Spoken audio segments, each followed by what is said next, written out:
can use canola or vegetable. Do not use olive oil. It has a higher smoking point, and it will start smoking. It'll just be a mess because you need a pretty high temperature, decent high, moderate high temperature to be frying this bread. So as you see here, we have the oil. I'm using a cast iron pan.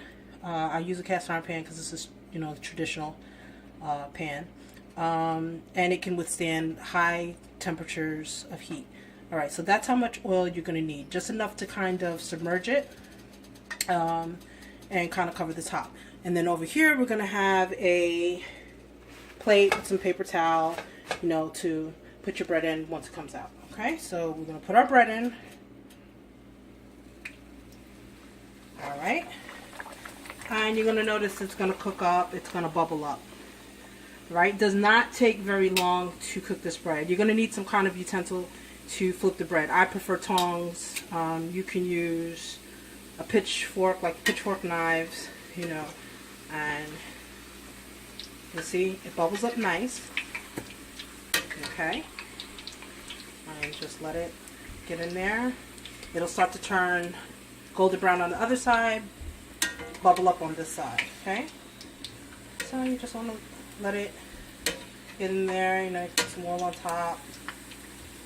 Alright, and you see how it starts floating. It'll start to float when it's almost cooked. Okay, so and it doesn't take that long.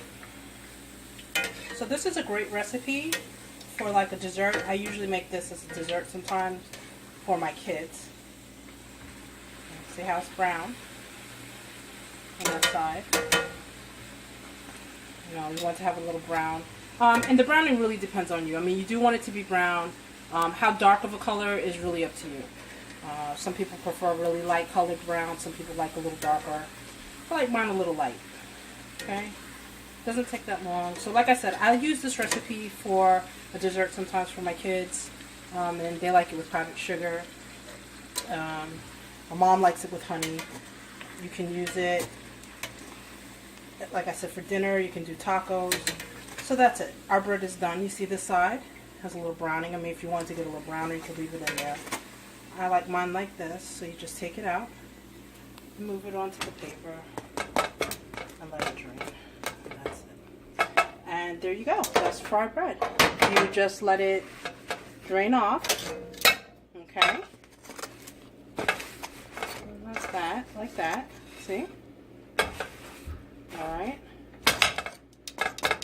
Nice, right? Okay, and then you can just use a topping for your fried bread. Like I stated before, you can do honey, you can do brown sugar. I've seen people, less traditional toppings, I've seen people put chocolate, I've seen peanut butter, I've seen sharp cheddar cheese, I've seen it all. It's really up to, depends on what you like, and you can make the recipe your own. Buy whatever topping you put on it. You can do this as a dinner, tacos. And you just put a little, I'm using this one, these are for Neil and Surrey, so they like powdered sugar. So you do powdered sugar. If you're from New York, this kind of resembles a zeppoli, a giant zeppoli with powdered sugar. And there you go, ladies and gentlemen, there is your fried bread. Okay, hope you enjoyed this video, and I'll be making more videos in the near future.